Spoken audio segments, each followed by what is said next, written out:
Okay, I'm gonna get started. We've got enough time to get here. Um, so I'm gonna start with announcements. The chapter 20 homework is gonna be due on Thursday, the 26th. The chapter 16 homework is past due. I think I forgot to delete that when it was copied over. The chapter 20 quiz will be on the 26th. And then on the 31st, so that's Tuesday next week, we will have exam number 2 on chapters 15, 19, and 20. As usual, you can shoot your notes. We'll have the exam that day. The lab that day will be for makeups. And next week on Thursday, we won't be meeting because of Easter.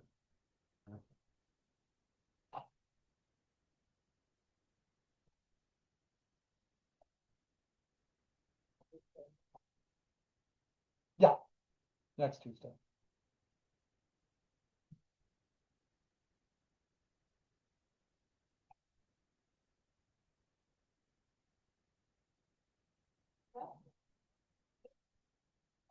Yeah, I copied these announcements over and forgot to delete that row. The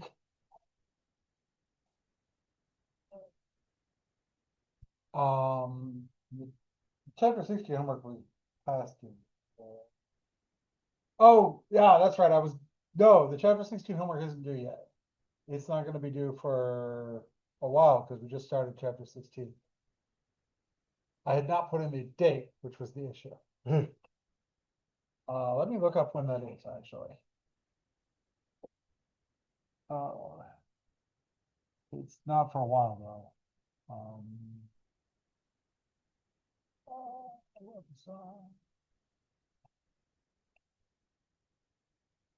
That's why it was. Sorry, I just a little out of it this morning.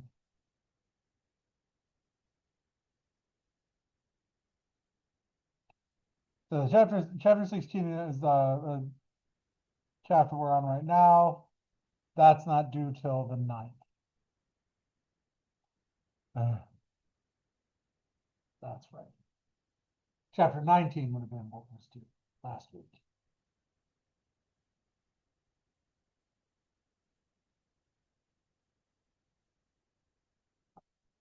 Yeah.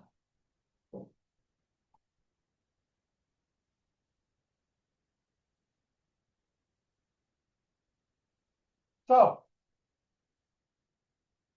the solar system. Historically, people have the reasonable belief that the Earth was still and everything orbited around it. That is what appears to be the case. This was the best model of this was put together by Claudius Ptolemy in about 140 CE as a method for being able to make, and his model was good enough to make predictions of the locations of the planets, something like a few centuries ahead. The heliocentric model, a sun-centered model, was proposed by Nicholas Copernicus in early to mid 1500s. He died in 1543. He published his book on the heliocentric model, I think also in 1543. He published like right before he died. And this idea resolved some of the issues with the geocentric model, where if you're looking at the planets, they seem to constantly move one direction, except every once in a while they'll turn around and go backwards against the background of stars.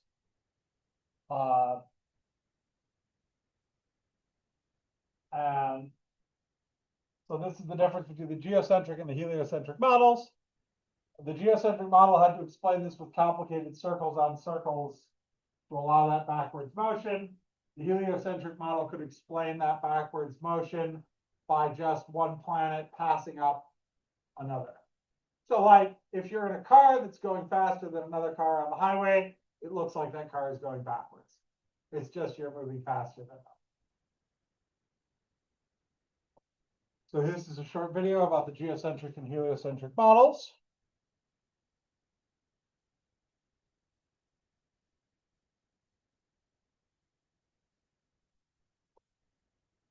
If you watch the stars at night, it appears as if the stars are moving, that the Earth is completely still.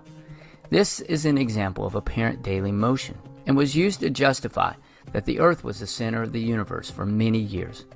Welcome to Moo Moo Math and Science and the geocentric and heliocentric models of the universe.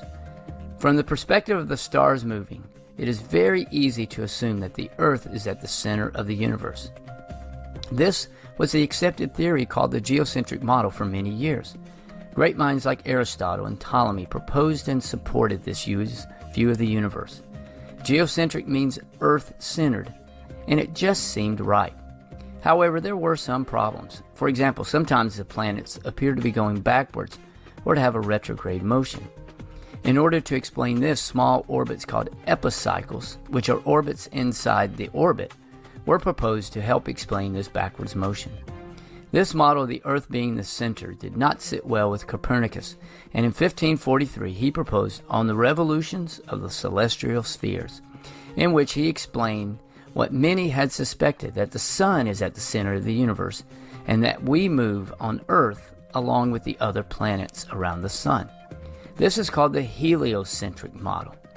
He proposed that each orbit was a circle, and the Earth, like other planets, revolved around the sun.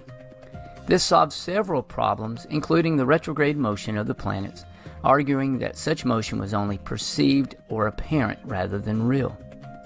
With the help of his telescope, Galileo Galilei discovered the moons of Jupiter and observed that small objects revolve around larger ones. Johannes Kepler proposed that the orbits of the planets were not perfect circles, but ellipses. Our planets travel in an ellipse and actually speed up when closer to the sun and slow down when further away. The retrograde motion of the planets was explained because it is caused by the planets that move more quickly past other planets, and it appears that the planet is going backwards. Sir Isaac Newton proposed his laws of motion to help explain how objects interact with the world and each other, and his laws of gravity identified the responsible force behind celestial motion. We now know that the sun is one of many stars and is not the actual center of the universe, but the planets do revolve around the sun and not the other way around. If you'd like to know more about the movement of the sun and planets, this playlist will help. Thanks for watching, and Moo Moo Math uploads a new math and science video every day. Please subscribe and share.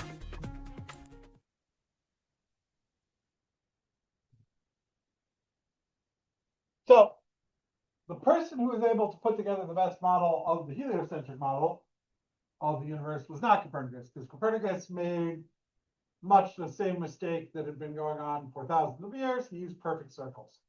Turns out perfect circles don't work, and you end up having to use circles on circles again. So Copernicus's model had just as many epicycles as Ptolemy, turns out. But Johannes Kepler was a German mathematician and astronomer. He had access to the best data about observational data of the motion of the positions of the planets that existed at the time. He got that from Tycho Brahe, who was also a German astronomer and a real character. And Tycho Brahe actually rejected heliocentrism because he was not able to observe one of the things that's proposed by heliocentrism. So heliocentrism, if the Earth travels around the sun, you should see something called parallax, which is the stars moving. Like you see if you look at your finger and you switch what eye you're looking at it, it looks like it moves against the background of the stars. You should see a similar effect with the stars. Name?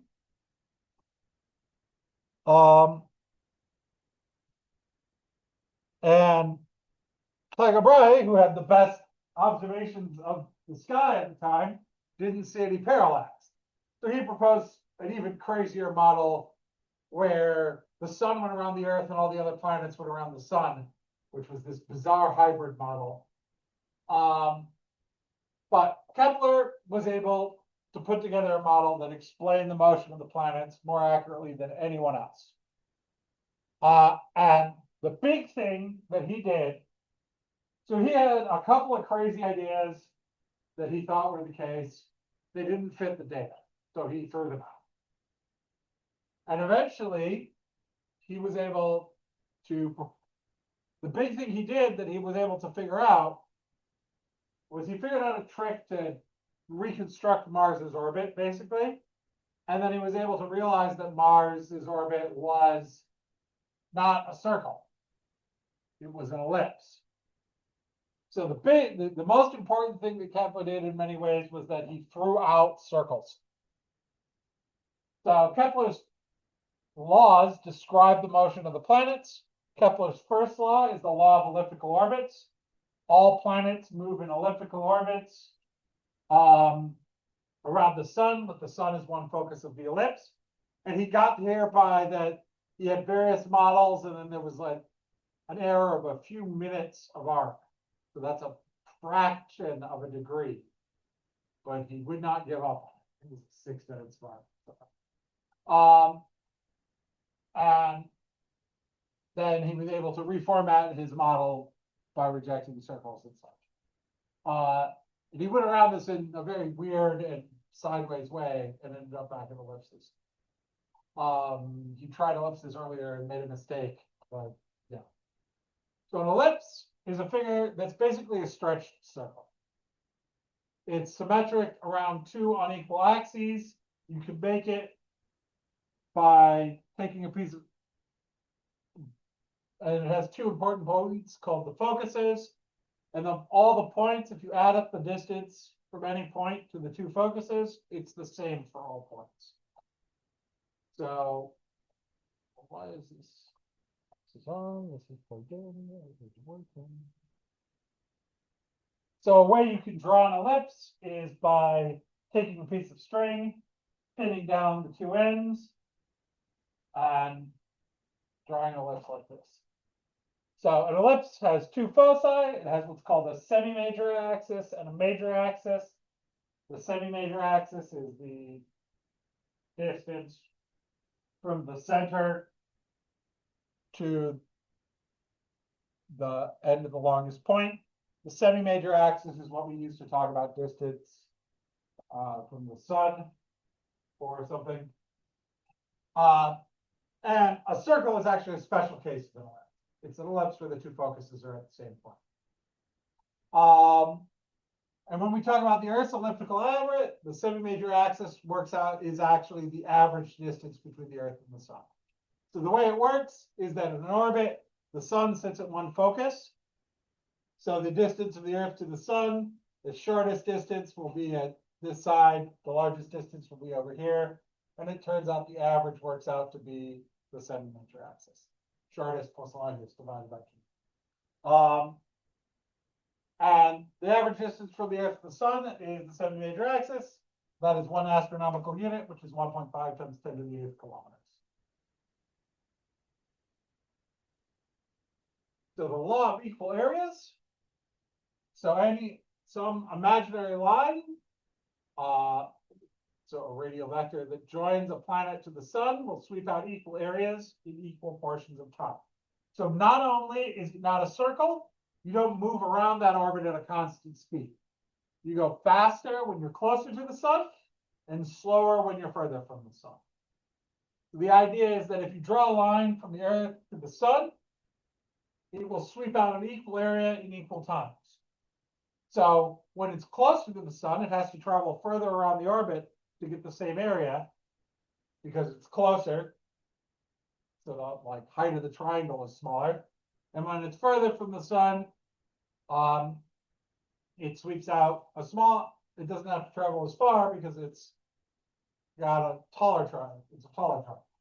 For the Earth, that difference is not very big, but the Earth is closest to the sun around January 4th. It's furthest from the sun around July 5th. You'll notice that doesn't really correspond at all to the seasons.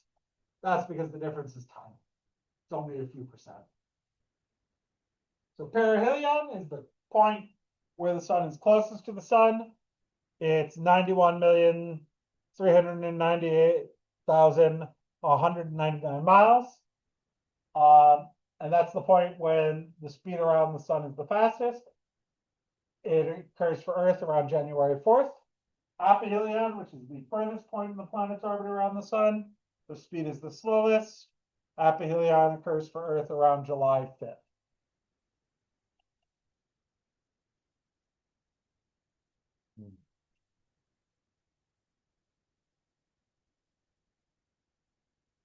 And at aphelion for Earth, it's at 94,510,886 miles. So it's a few percent difference, but it's not a huge difference. So that was Kepler's first law and Kepler's second law. So Kepler's first law, orbits are elliptical. They're not circles. Kepler's second law, the planets travel around orbits at a varying speed that sweep out equal areas in equal time. And what that means in practical terms, they go faster when they're closer to the sun and slower when they're further from the sun. And so that, though both Kepler's first and second laws discuss what happens with one planet, Kepler's third law relates the orbits of various planets. So Kepler's third law is that the square of the sidereal period of a planet is proportional to the cube of its semi-major axis.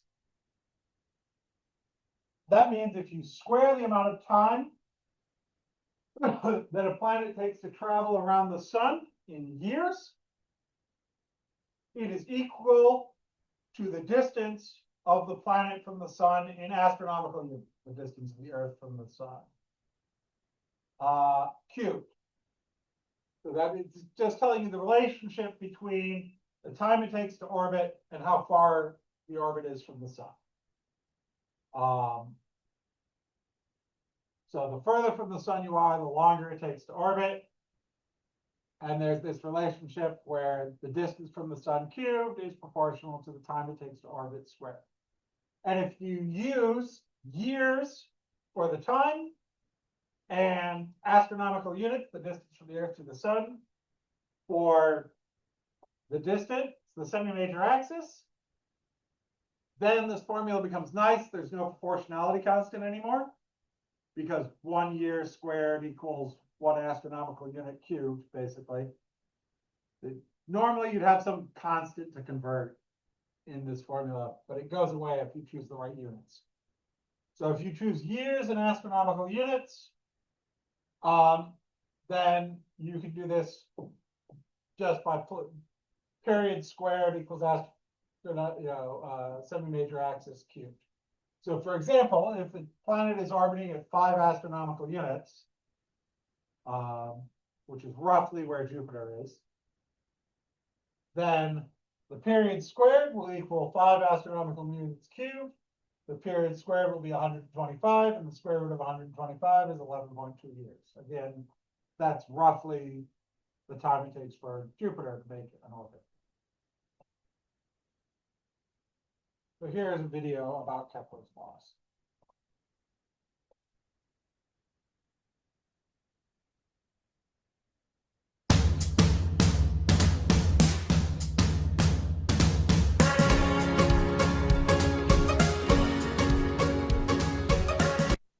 Hello learners, this is Easy Engineering. Today we're going to talk about another fun topic in physics. It is all about the Kepler's laws of planetary motion. Kepler's laws of planetary motion are laws describing the motions of the planets in the solar system. They were derived by the German astronomer Johannes Kepler. There are 3 laws of planetary motion. Let us talk about them one by one. Kepler's first law of planetary motion, sometimes referred to as the laws of ellipsis, can be stated as all planets move about the sun in elliptical orbits, having the sun as one of the Foci. This means that planets are orbiting the sun in a path described as an ellipse. This is a picture of an ellipse. Suppose this ellipse is where the planet Earth moves. The Earth moves along the ellipse around the Sun. The Sun is located at either one of foci of the ellipse. Now let us move on to the second law. Kepler's second law of planetary motion, sometimes referred to as the law of equal areas, can be stated as a radius vector joining any planet to the Sun sweeps out equal areas in equal lengths of time. The second law describes the speed at which any given planet will move while orbiting the Sun. Note that when a planet is close to the Sun, it moves fast, but when a planet is far from the Sun, it moves slowly. So if we draw an imaginary line of the movement of the planet and the Sun for every month of the year, we can see that when the planet is close to the Sun, it will form a wide but short triangle, and when the planet is far from the Sun, it will form a thin but long triangle. The Earth would have to adjust its movements in order to match the imaginary area. Did you know that the knowledge of Kepler's second law has proved the importance of Newton's law of gravitation? Newton showed that the motion of bodies subject to central gravitational force does not always follow the elliptical orbits as specified by the first law of Kepler, but instead, planets or other heavenly bodies can take paths defined by other open conic curves. Amazing, right? Now let us move on to the Kepler's planetary motion, sometimes referred to as the law of harmonies, can be stated as the squares of the sidereal periods of the planets are directly proportional to the cubes of their mean distances from the Sun. It compares the orbital period and radius of orbit of a planet to those of other planets. It is the ratio of the squares of the periods to the cubes of their average distances from the Sun is the same for every one of the planets. The comparison of each planet can be shown in this illustration. Now, what does that mean? Kepler's third law means how long a planet takes to go around the Sun, which is its period, is related to the planet's mean distance from the Sun. That is, the square of the period divided by the cube of the mean distance is equal to a constant. And for every planet, no matter what its period or distance, t squared over r cubed is the same number. And that's it. Did you enjoy our topic for today?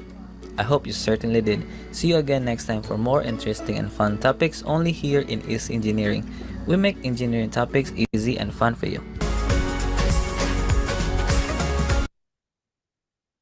So,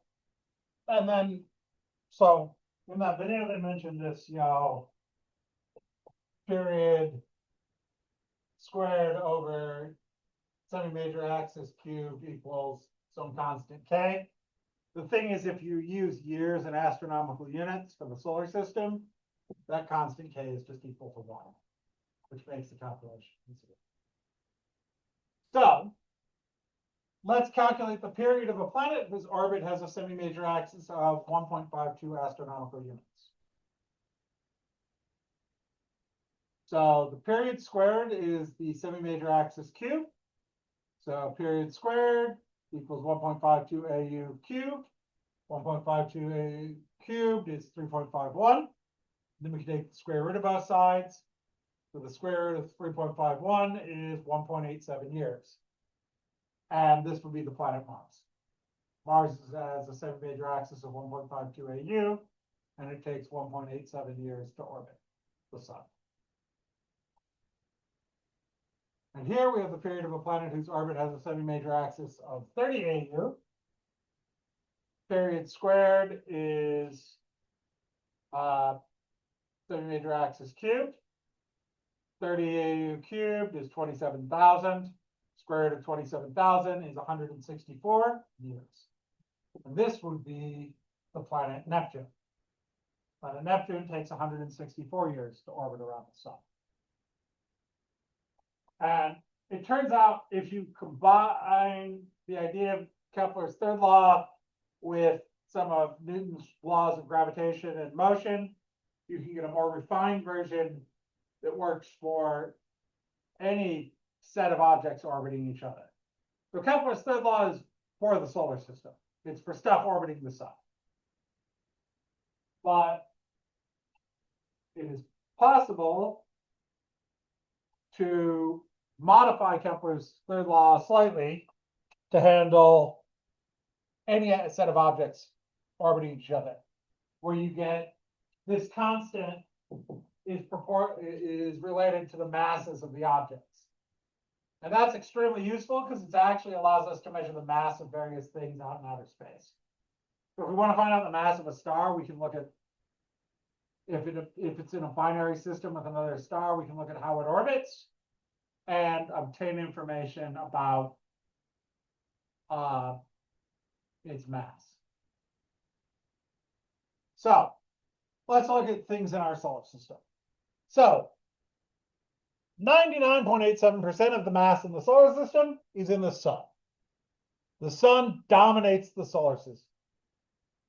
Of the remaining 0.13%, more than half of that is Jupiter.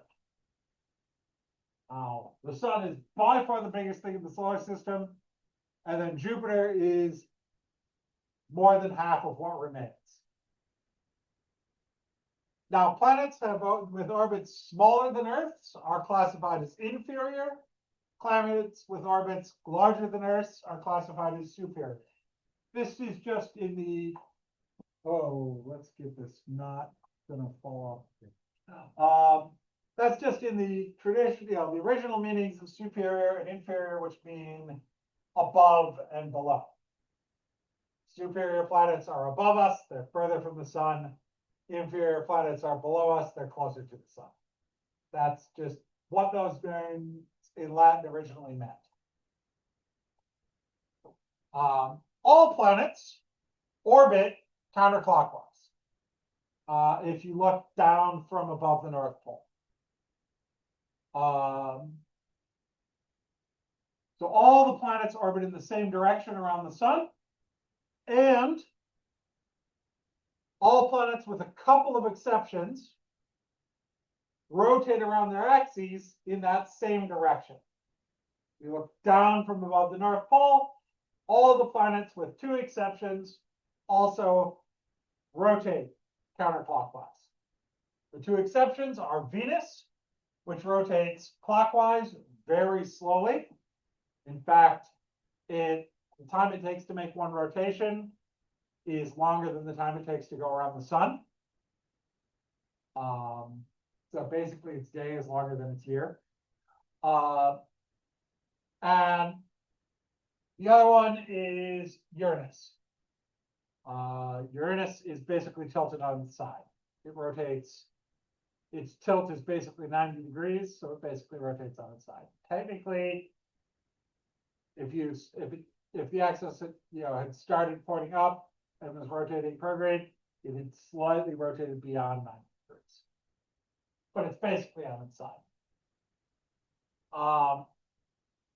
So this is one of the properties of the solar system. Basically, everything is rotating, spinning around the sun and spinning around itself in the same direction. So let's talk about the difference between rotation and revolution. Rotation is spinning around your own axis. Revolution is traveling around the sun.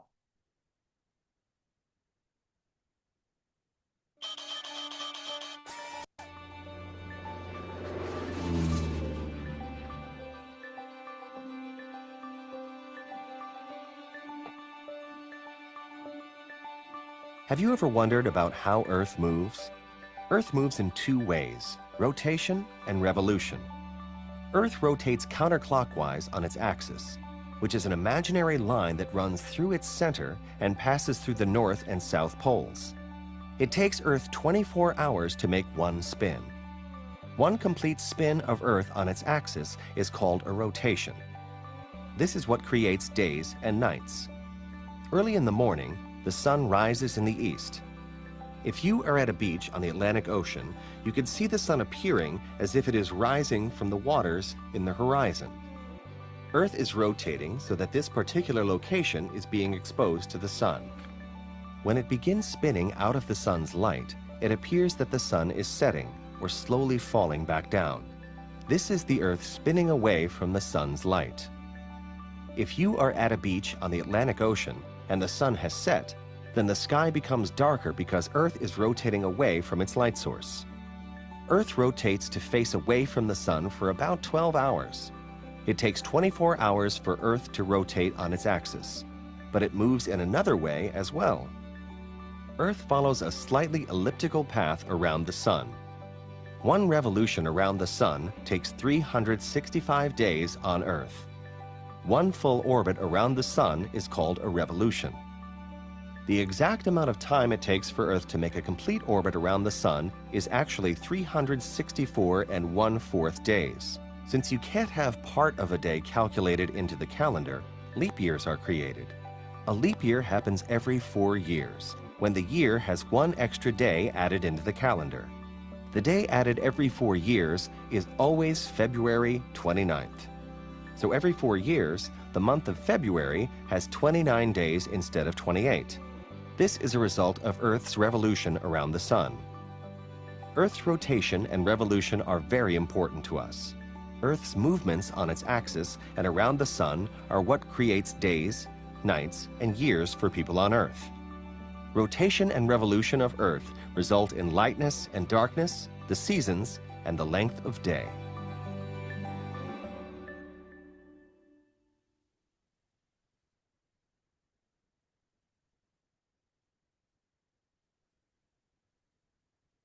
Okay, that had a minor mistake, and it should have been 365 days. For a year.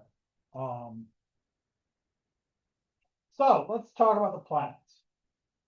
So the planets that orbit the sun can be divided into two groups. There are the smaller, rockier planets that are close to the sun. These are known as the terrestrial planets because they're Earth-like.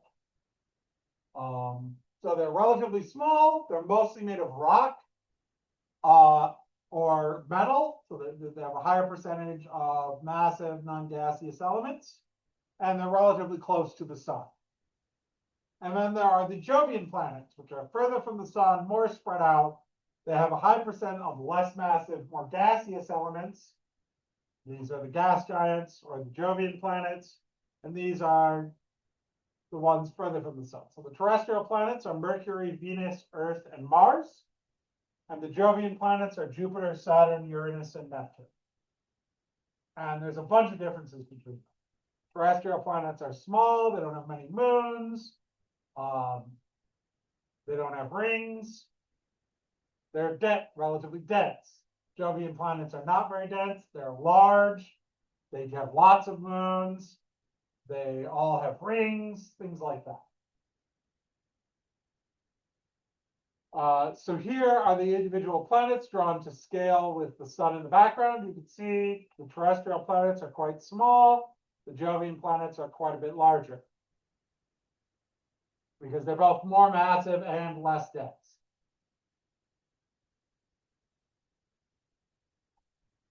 So let's start by talking about the Earth. The Earth's atmosphere is unique in that it is the only atmosphere in the solar system that is rich in oxygen. The Earth's atmosphere is about 21% oxygen. That's unique. That is because of living things. If there wasn't life on Earth that photosynthesized, the Earth's atmosphere would be not anywhere near that much oxygen. It would be mostly carbon dioxide. It would be a nitrogen carbon dioxide mix. The Earth's crust is over 90%. There's a lot of oxygen on Earth. Over 90% by volume of the Earth's crust of the rocks and minerals are, in fact, made of oxygen. We live primarily in an oxidized environment. There's a lot of oxygen on Earth. So many common minerals on the Earth's surface are built with oxygen. Like quartz is silicon dioxide, calcite is calcium carbonate, CaCO3, feldspar is potassium aluminum Si3O8. The most common minerals have oxygen in their formula. Oxygen is the most common element in the crust.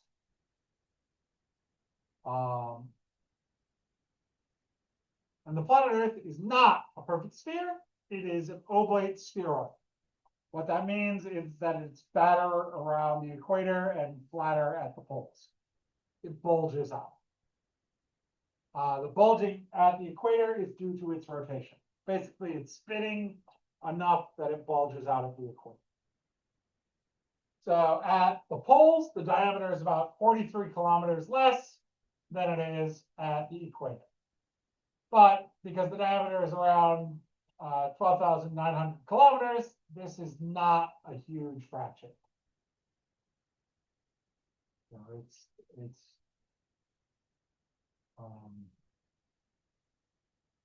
we're talking like less than 0.5%.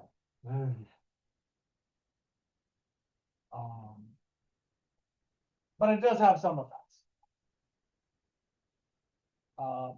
So the Earth's rotation around on its axis wasn't truly fully accepted until the 19th century, the 1800s.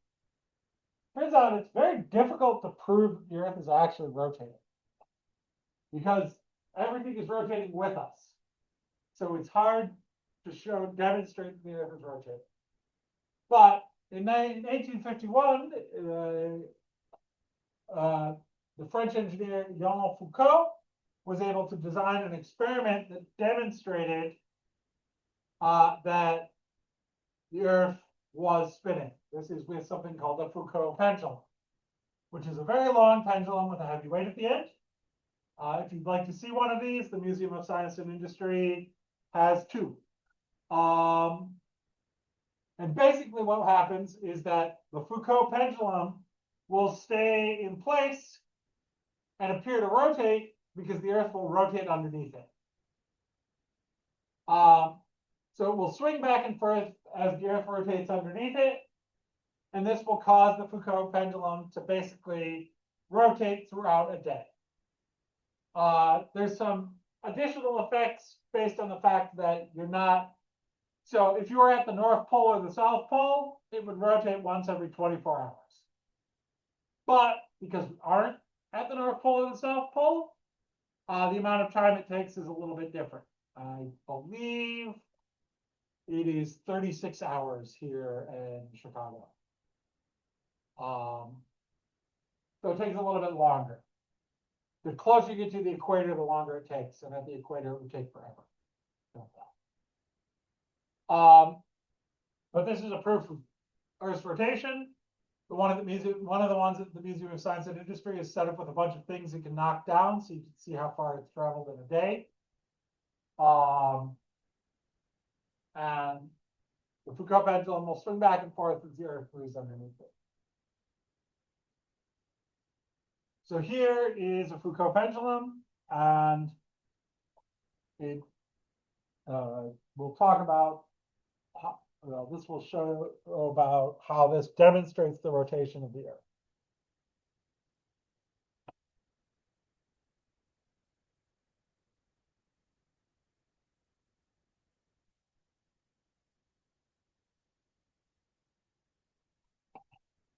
A Foucault pendulum is a pendulum with a specially designed pivot, designed so that it can swing back and forth in any direction around the vertical. So that's in contrast to, for example, a grandfather clock, where the pendulum has to swing in a particular plane. Let's imagine that you have a Foucault pendulum and you're at the North Pole of the Earth. When you set the pendulum swinging, you determine a plane in which the pendulum is swinging. And that plane is fixed.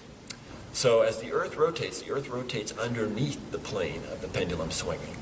And so if you now go back and imagine that you're standing on the Earth, you see the plane of the pendulum rotate every 24 hours.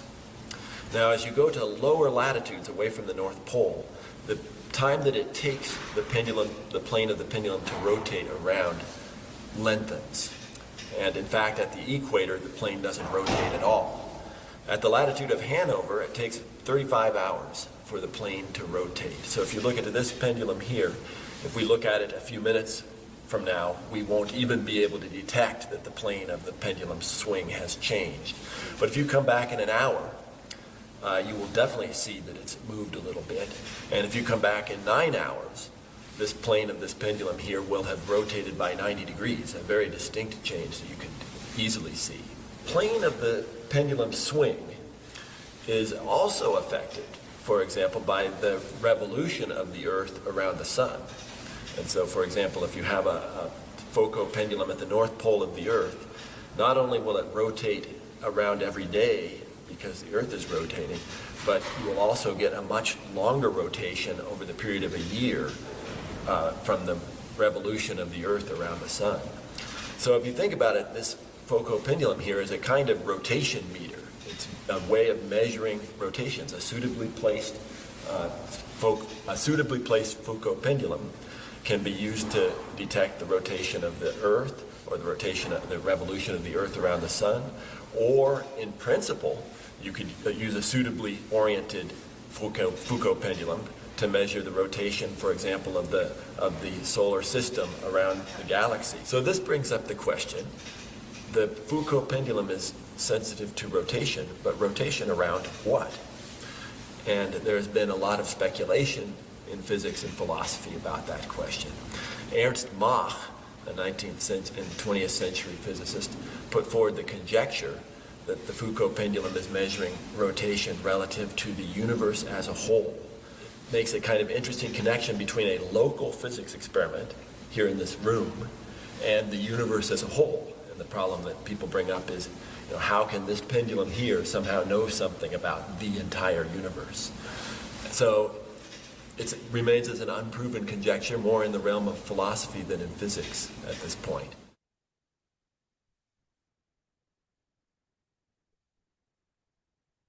So yeah, I believe it's around 36 for the one in Chicago.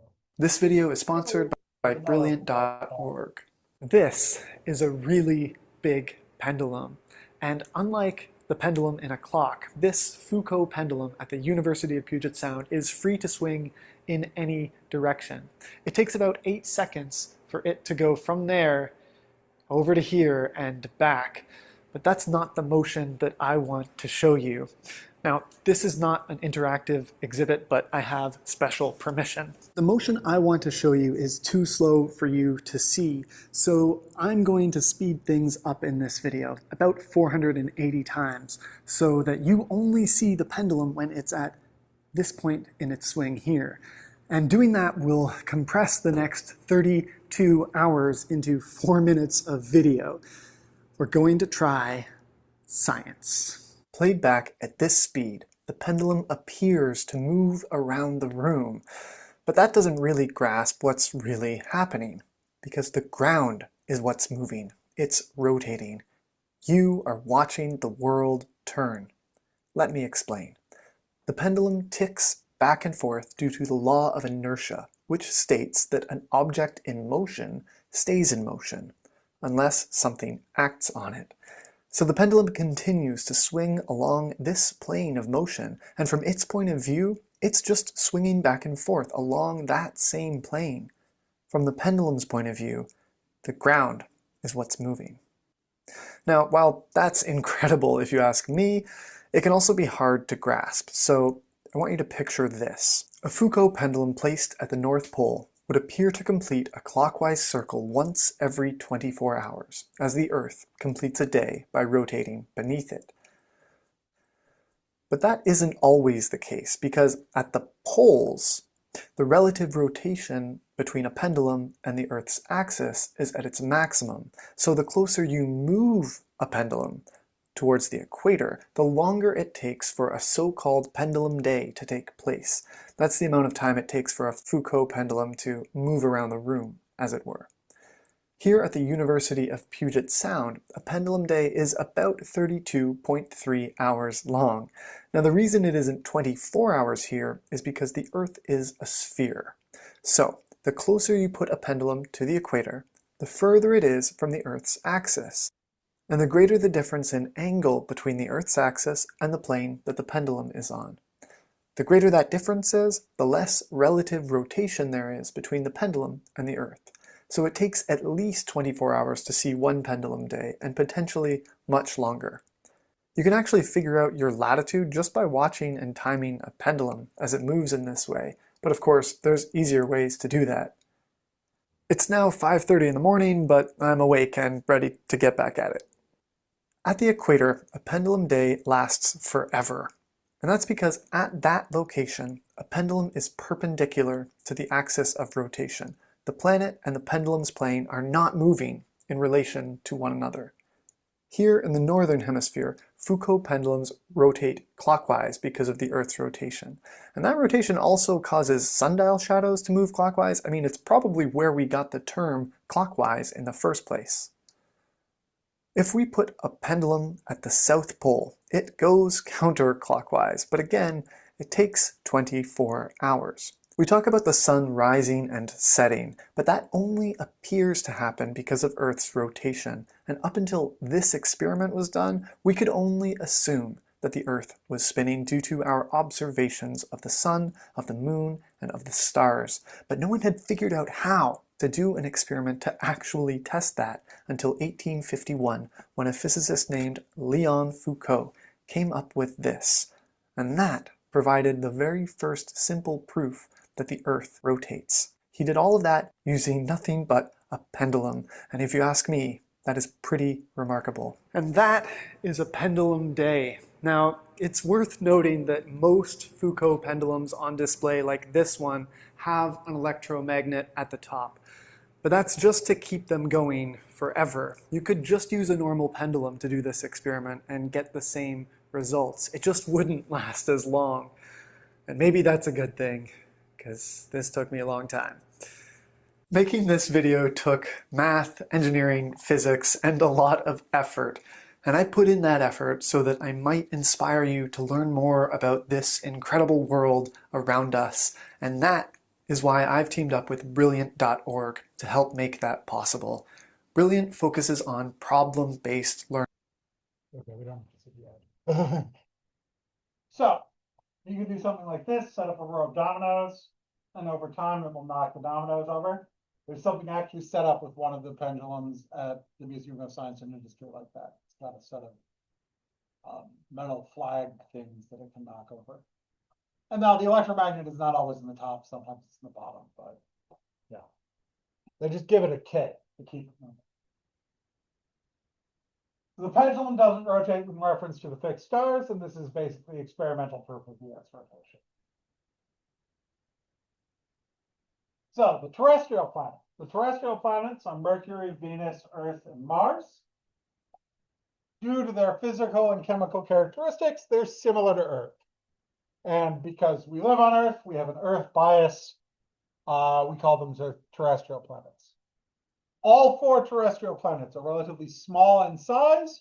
They're composed of rocky material and metals. They're relatively close together and relatively close to the sun. They do not have rings. Only Earth and Mars have moons, so there's only 3 moons among the terrestrial planets. And only Earth has surface water and oxygen. So let's go through the terrestrial planets. Mercury is the closest planet to the sun.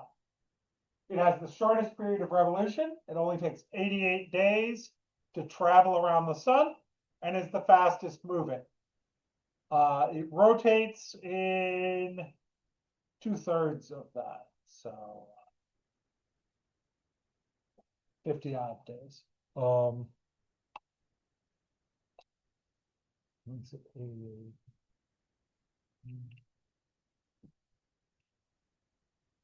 Like 58 or 59 days for its rotation. Mercury was named by the early Greeks after the swift messenger of the god because it moved quickly. It was close to the sun and appeared and disappeared. The temperatures on Mercury are extremely hot on the side facing the sun and extremely cold on the side facing away from the sun because it takes a very long time to rotate. And there's no atmosphere or anything, so the temperature is never like equalized. So it can be 473 degrees Celsius on the side facing the sun and minus 173 degrees Celsius on the dark side. And due to its small size and closeness to the sun, Mercury basically has no atmosphere. The only thing like an atmosphere is stuff getting knocked free by the solar wind. And its density is pretty close to that of Earth's. Very similar to Earth's density. It has a larger core, but that's how you get the same density. So Mercury is a terrestrial planet. The Messenger spacecraft mapped the surface of Mercury. And it was the first spacecraft to actually orbit the planet. Wasn't the first to visit it. Several had passed by, but it was the first to actually orbit it. So here's a short video about Mercury.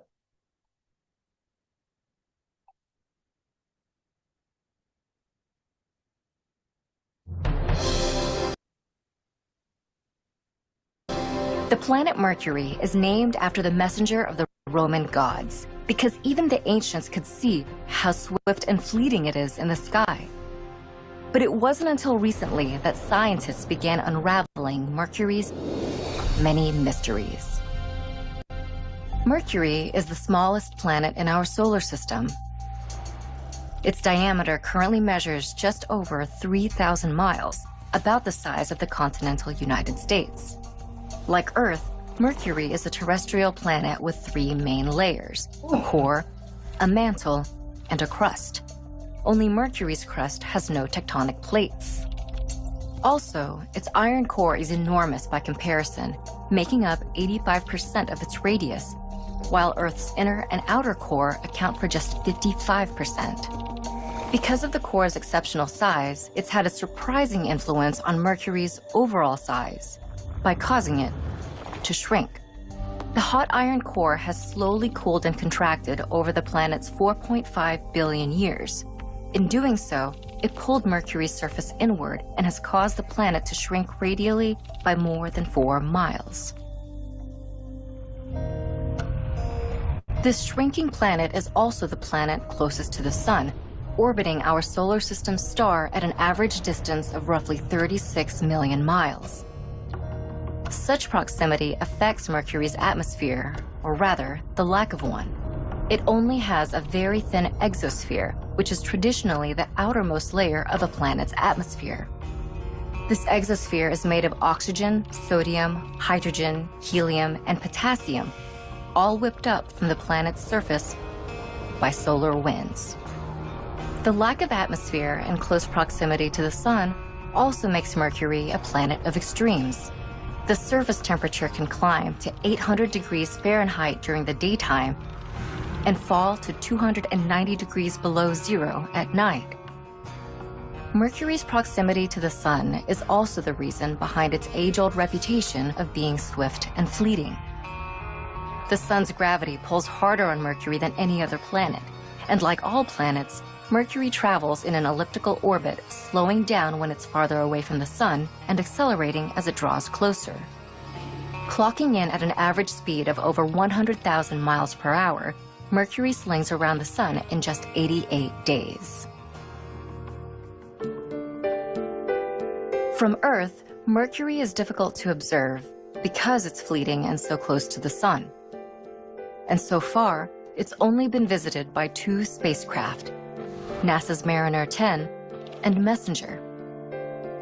Those missions gave us much of what we know today, but future ventures are in the works with high hopes of revealing more of Mercury's secrets.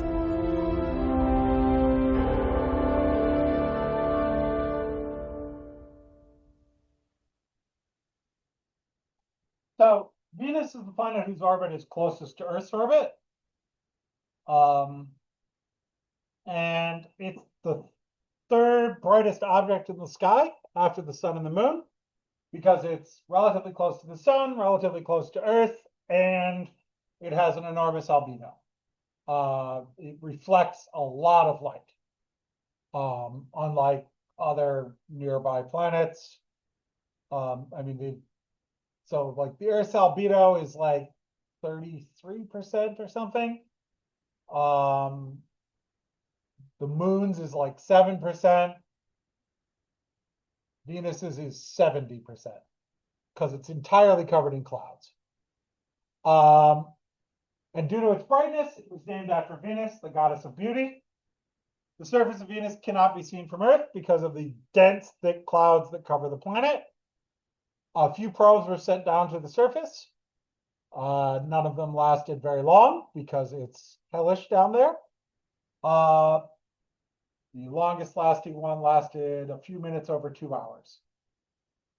But our most detailed information has come from Magellan, which was an orbiter, which orbited the planet and took radar images of the surface because the radar could penetrate the clouds.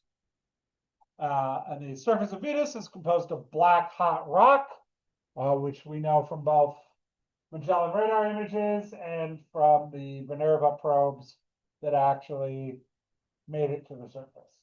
Most surface rocks appear to be volcanic. There's evidence of active volcanism on Venus to this day. Now, Venus's atmosphere is 96% carbon dioxide. And it's so dense that the surface of Venus is a pressure of 90 atmospheres. So it's a thick carbon dioxide atmosphere, lots of carbon dioxide, and the large percent of carbon dioxide atmosphere and the high pressure results in the highest surface temperatures of any planet in the solar system. Name?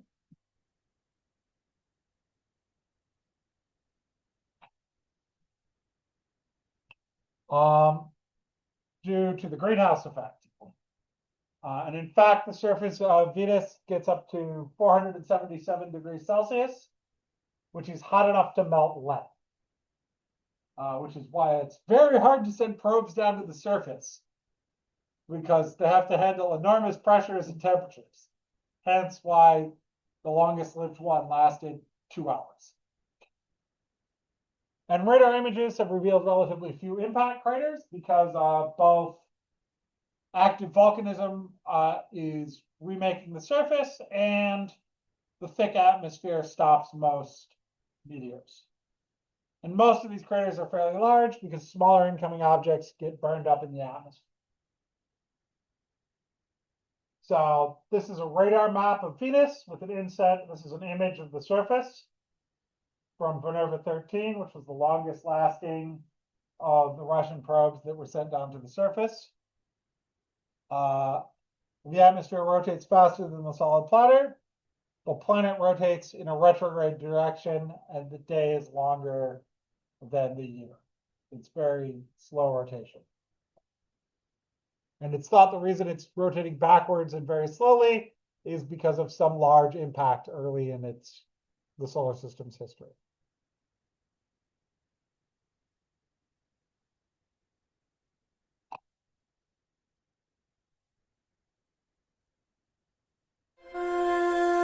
Named after the ancient Roman goddess of beauty, Venus is known for its exceptional brightness in the night sky. But behind this facade is a world of storms and infernos unlike anywhere else in the solar system. Venus, the second planet from the Sun, is very similar to Earth from a distance, but up close, it's a very different world. Venus is about the same size as Earth, just slightly smaller. Its structure is also nearly identical, with an iron core, a hot mantle, and a rocky crust. The crust of Venus, however, is dotted with thousands of volcanoes, including Maxwell Montes, a volcano almost as tall as Mount Everest. Venus also has a thick, layered atmosphere. It's full of clouds that rain sulfuric acid and whip around the planet at speeds up to 224 miles per hour, faster than some Category 5 hurricanes. The atmosphere is so thick that it creates a surface pressure similar to what it would be about half a mile deep in the Earth's oceans. This pressure is heavy enough that a human standing on Venus's surface would be crushed. The atmosphere is made of greenhouse gases, primarily carbon dioxide, which create an extreme case of global warming. They trap the sun's heat, causing surface temperatures to rise over 880 degrees Fahrenheit, making Venus the hottest planet in the solar system. Venus is so inhospitable, neither humans nor spacecraft are able to survive the planet's surface. But some scientists speculate that Venus wasn't always so unwelcoming. From roughly 2.9 billion to 715 million years ago, global temperatures on Venus may have been just a few degrees cooler than Earth's are today. and scientists theorize that the surface may have contained shallow oceans that could have held enough water to support life. Today, life may still exist in Venus's atmosphere. About 30 miles up in Venus's clouds, where the temperature and surface pressure are similar to those on the surface of Earth, scientists have observed strange dark streaks that appear to be absorbing ultraviolet radiation, a phenomenon that could be evidence of microbial life. Life may struggle to survive in the atmosphere of Venus, but it is this unforgiving environment that's made Venus an icon of beauty.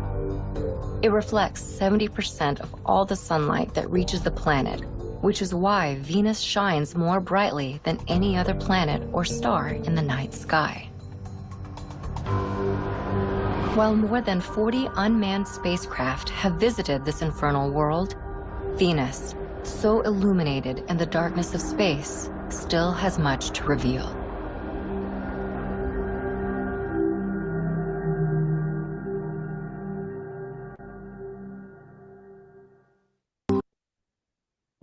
Keep going.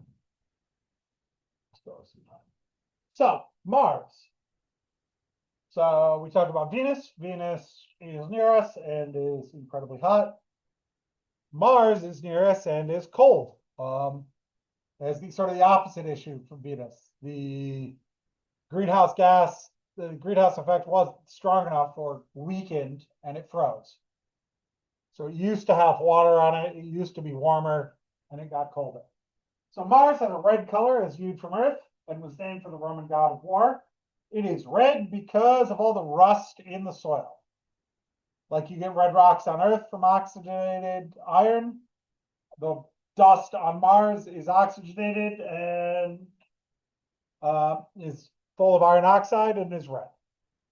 And the surface of Mars has two outstanding features that have intrigued scientists for decades. Polar ice caps. Clear evidence that there is ice on Mars. You know, there is water on Mars, but it's frozen. And extinct volcanoes. So the polar ice caps have water, are made of water and dry ice, solid CO2, frozen CO2. And then there are lots of extinct volcanoes on the surface of Mars. So the ice caps are composed of frozen CO2 in the winter and CO2 vapor and frozen water in the summer. The red color is thought to be fine-grade iron oxide materials. And Mars is the most visited other planet. Name?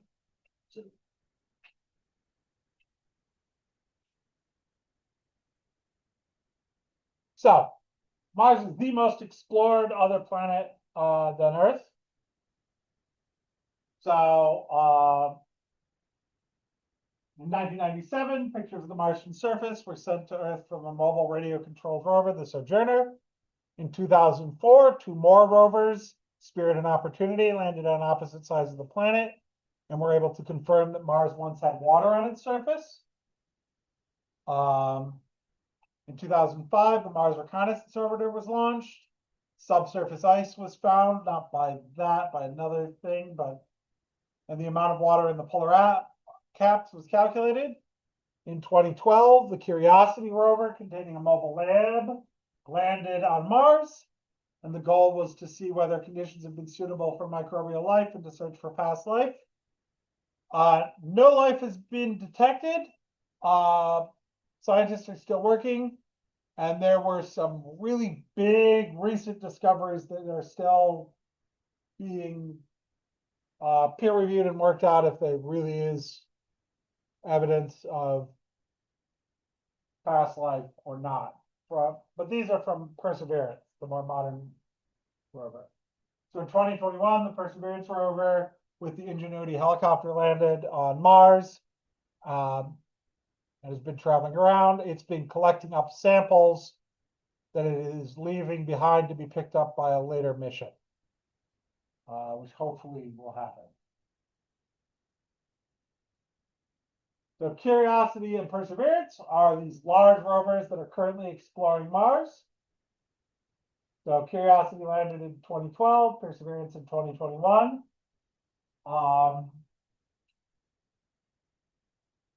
This is, I think this is Curiosity taking a picture of itself. Curiosity and Perseverance look very similar to each other, so it's hard to tell the difference. No, I think this is Curiosity. I think they upgraded the wheels for 15 minutes. But just an important thing for scale, these are not small. These are like the size of a car. With the legs up high, they're taller than a person. They can get to 7 feet high. And the Perseverance rover brought with it Ingenuity, which was a helicopter able to fly in Mars's atmosphere, which successfully completed 72 of 5 flights. It was just a test to see if it was working, and then landed poorly and just on its 69th flight and shattered its blades, basically. So this is Ingenuity, the helicopter that flies on Mars. It was a lot more successful than expected. It's tricky to make a helicopter that flies on Mars because the atmosphere is so thin, but they were able to do so. These are like meter-long blades. They're like, this thing is big. The blades are long. The whole thing is like 3 feet long, but the whole thing is also super light and tiny, everything else.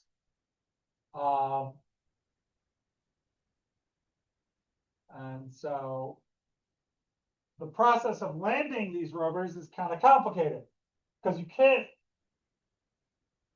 there's certain issues that are caused by the fact that these are big rovers, and you can't use some of the convenient methods we would use on Earth because the atmosphere is too big. This is about how they landed the When people look at it, it looks crazy.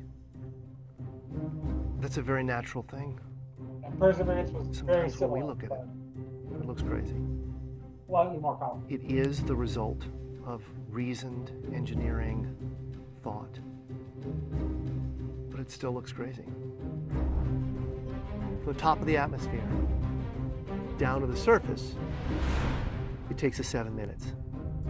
It takes 14 minutes or so for the signal from the spacecraft to make it to Earth. That's how far Mars is away from us. So when we first get word that we've touched the top of the atmosphere, the vehicle has been alive or dead on the surface for at least 7 minutes.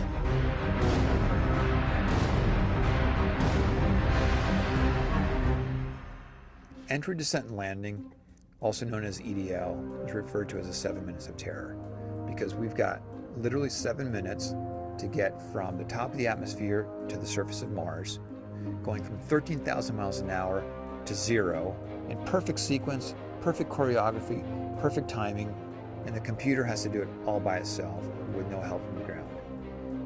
If any one thing doesn't work just right, it's game over.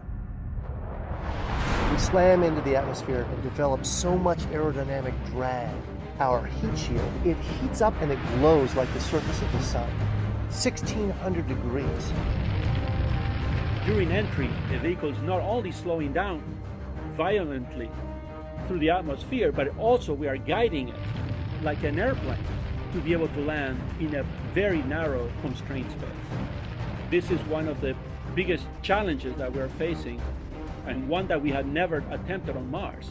Mars is actually really hard to slow down because it has just enough atmosphere that you have to deal with it. Otherwise, it will destroy your spacecraft. On the other hand, it doesn't have enough atmosphere to finish the job. We're still going about 1,000 miles an hour. So at that point, we use a parachute. The parachute is the largest and strongest supersonic parachute that we've ever built to date. It has to be able to withstand 65,000 pounds of force, even though the parachute itself only weighs about 100 pounds. opens up that fast, it's a neck-snapping 9 Gs. At that point, we have to get that heat shield off. It's like a big lens cap blocking our view of the ground to the radar. The radar has to take just the right altitude and velocity measurements at just the right time, or the rest of the landing sequence won't work. This big, huge parachute that we've got, it'll only slow us down to about 200 miles an hour. And that's not slow enough to land. So we have no choice, but we've got to cut it off and then come down in rockets. Once we turn those rocket motors on, if we don't do something, we're just going to smack right back into the parachute. So the first thing we do is make this really radical divert maneuver. We fly off to the side. Diverting away from the parachute, killing our horizontal velocity and our vertical velocity, getting the rover moving straight up and down so it can look at the surface with its radar and see where we're going to land. And we head straight down to the bottom of a crater, right beside a 6-kilometer high mountain. We can't get those rocket engines too close to the ground, because if we were to descend propulsively with our engines all the way to the ground, we would essentially create this massive dust cloud. That dust cloud could then go and land on the rover. It could damage mechanisms and it could damage instruments. So the way we solve that problem is by using the sky crane maneuver. 20 meters above the surface, we have to lower the rover below us on a tether that's 21 feet long, and then gently deposit it on its wheels on the surface. As the rover touches down and is now on the ground, the descent stage is in a collision course with the rover. We must cut the bridle immediately and fly the descent stage to a safe distance from the rover.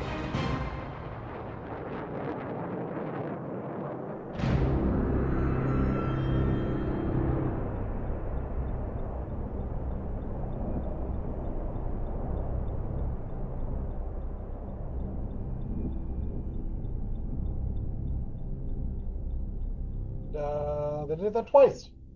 I'm going to stop there for today. We will continue with this on Thursday. But we have a lab today, so we can get started.